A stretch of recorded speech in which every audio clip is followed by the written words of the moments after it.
So with simulations, I'm just going to give you these 4 words to keep in mind. Maybe some of you like this. State, plan, do, conclude. Okay, when it comes to state, what that means is you should clearly state the question you're trying to answer. Is it a probability question? Or is it a problem about averages? And if you think about the examples we did, right? We talked about a family having kids until they got a girl, right? And we said, what's the average number of kids that family should expect to have? Then we compared that to the question of family decides to have 3 kids, what's the probability they have at least 1 girl, right? So in the probability question, you have a fixed number of trials, and we're saying how likely is it to observe some kind of success. The averages, usually we're doing something and counting how many times it takes to get to success. Okay. For your plan, I will do this more today, but you really should be very clear about the steps that go for each trial. In other words, how are you using the random number table or the calculator to pretend to have kids in a family, right? Or to make foul shots or anything like that, okay? The do part, once you have a plan, the do part is just simply you should do a bunch of repetitions. Okay? So like I said, a general guideline, you like to do 20 trials or more. Often you'll be asked to do less, but in order to get some reasonable results, you should do about 20 trials. And then lastly, you should try and answer your question. After you've done your trials, you should actually give an answer to your questions. Okay? All right. So, state, plan, do, conclude. Keep those things in mind. All right, so I'm going to, while you're writing this down, I'm going to ask you to think about something you've probably experienced. Right? Most of us have gone on a plane. And when you go to the airport, it's often the case that you're waiting online, you'll hear an announcement. The announcement will say, this particular flight is overbooked. So it's sort of a strange phenomenon, right? You would have extra people showing up for the plane. They have a ticket, they all have a ticket, but there's not enough seats for everybody. So you might think, all right, how could JetBlue or Delta or big companies like this make that mistake? How could they sell too many tickets for a plane?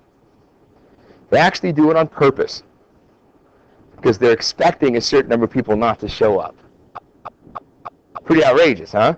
So they're saying, hey, wait a minute, I know we're going to be missing some people, so let's sell a few extra tickets. Okay, so we're going to make up a hypothetical question. Let's pretend we have sort of a small plane that just has 25 seats in it. Okay, so we have a plane that seats 25, and let's pretend that the airline, whoever it is, they actually sell 27 tickets for this plane. Now, you know this could potentially lead to a problem. If you're going to sell 27 tickets and you only have 25 seats, potentially you're going to have 2 people. You're going to have to tell them, sorry, there's no seat for you. So you might say, what does the airline do in that situation? Usually what they do is they offer people like a prize, so to speak. They say, hey, if you decide not to go on this plane today, if you're willing to wait for the next plane, then we'll give you a gift card for $100. Or we'll buy you dinner, or we'll give you a free airline ticket to go on our airline at some point in the future. So lots of times people look for these kind of deals and don't mind. Usually the trouble is if a plane comes in at 2 p.m. and you're expecting to get on a plane at 2 and it's overbooked and you agree to take the prize, then they make you wait for the later plane, and that could be 4 hours or 10 hours later, in the worst case scenario, the next day. So sometimes people don't want the deal isn't good enough for them. Okay? But that's the idea. So how do they do this? Well, they expect a certain number of people to show up, and to not show up, that is. So let's pretend 8% of the ticket holders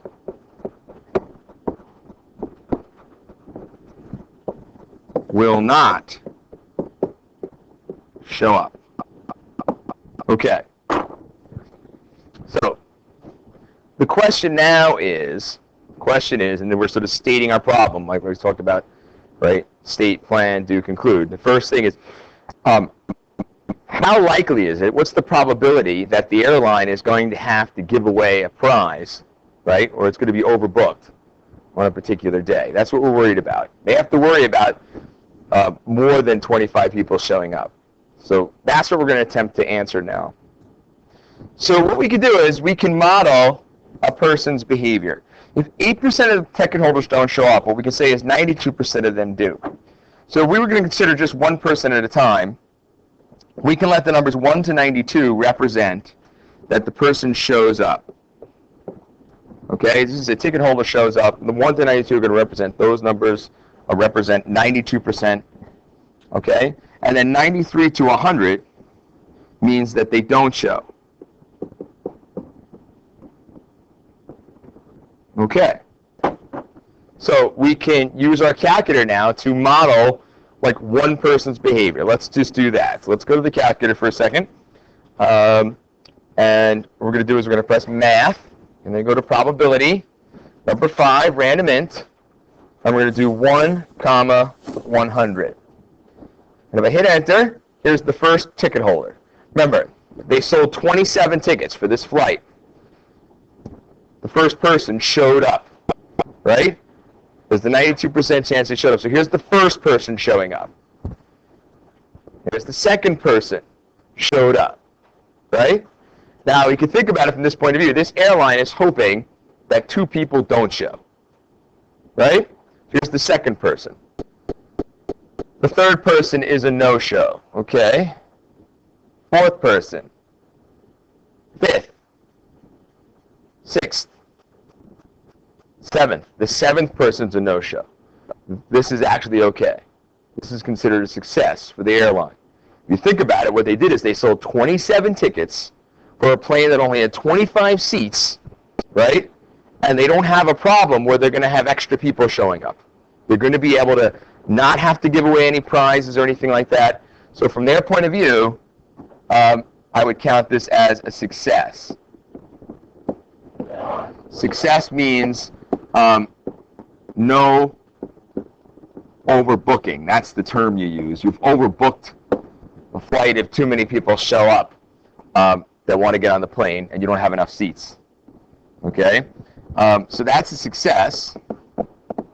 So far, you think about it, what have they been able to do? They sold 2 extra airline tickets. The people didn't show up. They got that revenue. You get to keep that money. It's a pretty clever plan when you think about it. All right. So now we can start over again and do another trial. We just did one trial. Notice how I didn't finish picking all 27 passengers. I stopped because that was it. So I'm going to hit enter again. 68. That shows that person showed up. Person number 2, number 3, number 4, number 5, 6, 7, 89 still okay. 8, 9, 10, 11, 12, 13, there's a no-show. 14, 15, 16, 17, 18, 19, 20, 21, 22. That's another no-show. This is another success for them. So they've gotten away with this twice. Let's talk about a way to do this a little bit more quickly. What you can do instead is you can press math, probability, number 5. Press number 5 there. 1, 100, 27. This will pick 27 numbers or integers between 1 and 100 and give it to us in one list. So here we go. We hit enter. We'll get a list. And we're just going to look through this list and see if we can find 2 numbers that are over 93. 93 or higher, remember, is that 8% that don't show. Okay, so far I have 0 no-shows. Okay, it's looking a little scary for the airline now. They might end up with a problem. Oh, there's 1 no-show, the 93. Here we go.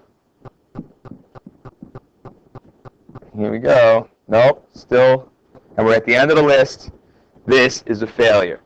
Unfortunately, only one person didn't show up, so now they have a failure.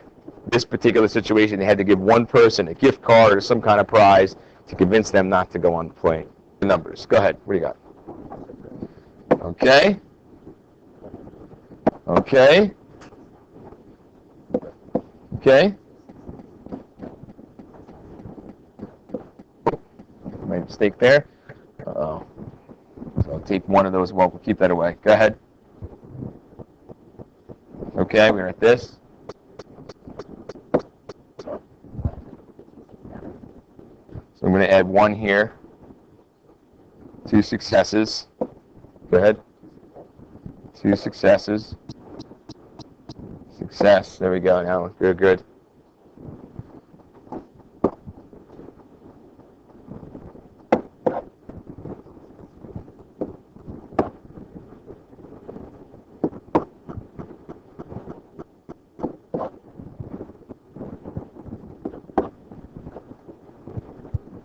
Okay. So we can total these things up, right? We have 25 successes, 11 failures. So 25 out of 36 times the airline succeeded, right, in selling 2 extra tickets and not having to give away any prizes. There was no losses there, right? So you could decide for yourself. We can divide that. This is about 70%. So about 70% of the time, the airline will not have to give away any extra prizes. Now, 30% of the time it will. They'll have to decide for themselves if they're going to 30% of the time they're giving away some prizes. They have to multiply that by the cost of each prize they give away and figure out if this makes sense for them. They might decide that in the future they want this number, the percent of times where they don't give away a prize, to be higher. In which case they might stop selling 27 tickets per every 25 seats and just sell 26 tickets for every 25 seats. And then that would be less likely to have to give away an extra prize. So what we're saying is this. Here's another problem for you to consider. We can say the American League Baseball team, right, has a 60% chance of winning a game versus the National League Baseball team. Okay? And in the World Series, you need to win 4 out of 7 games. The question of interest, the thing we're interested in, is this. What are the approximate number of games needed to determine a winner? What is the approximate number of games that need to be played to determine a winner? Okay? Sometimes it might take all 7 games. Sometimes it may not. So the question is, how can you model this using some random number generators in your calculator? So let's answer this question. We need to create a number assignment. So we're going to say let, and it's up to you how you want to do this, but we could do, for example, 1 to 60 represents American League Baseball team wins, and then 61 to 100, National League Baseball team wins. Okay? Now, you might also, if you were using a random number table, decide that this isn't a great way to do things because you'd have to do 001 through 060, and then here you'd have 061 to 100. So it might take a long time to use a random number table using the green numbers, but the red numbers might be a little bit better. You might want to bring everything down to 2 digits. You could have done 00 to 59, which would be 60 numbers or 60%, and then 60 through 99 here, right? But probably the most efficient way to do things, just let these numbers be 1, 2, and 3, and then 4 and 5 here, because 1, 2, and 3 are 3 numbers out of 5, or 60%, as was mentioned in such a clever fashion. Okay, so now we need to sort of simulate playing a World Series. So let's get our calculator here, and here we go. So we're going to go math, probability, number 5, which is random. Oh, pressed the wrong button there. Math, probability, number 5, random int, 1, comma, 5, comma, 7 games. And we might not need to play all 7. Let's see what happens. We hit enter here, and what do we notice? Okay, number 3 means the American Baseball League won. The 5 next to it means the, let's actually take a screenshot of this and show it. Okay, so here we go. So what do we know? That is American League Baseball Team 1. These 2 games are the National League Baseball team. Then you have an American League, and another American League. These are all American League baseball games. So it took 6 games, okay, in total to determine a winner. If you look back at the question, what you'll notice is the question didn't care who won. It was just saying, what is the approximate number of games that need to be played to determine a winner? So after one trial, that's all this is, one trial, we would say 6 games. Now, we need to do many trials, keep track of all the different numbers, right? And then average them. Okay? Let's pretend we did a lot of trials. We have a bunch of points, okay? We can average these, and if we average these, we would find out the average number of games it takes before we get a winner. Okay? So you totaled this all up. What did you get? 209 games divided by the number of games we played. So we need to count all these up. There are 36. So we divide them. What do we get? Okay, about 5.8 games until the winner. All right? Sort of a fun thing to think about. The probability the American League Baseball team won a game was 60%, right? Suppose we change the probability from 60% of them winning to 80% of them winning. What do you think might happen to this average? Do you think it would go up or go down? Yeah, I'm going to say it would probably drop. What would happen is you'd be more likely to get this series wrapped up in the first 4 games if the American League Baseball team has a higher probability of winning each game. Okay, what did we assume when we did this? We assumed that the probability of them winning on each game was still 60%, right? It didn't change. And some people might argue, say, well, that's not really true. If you win the first game, you have momentum going into the second game. People talk about this concept of momentum in sports. But for the sake of modeling here, we didn't worry about that.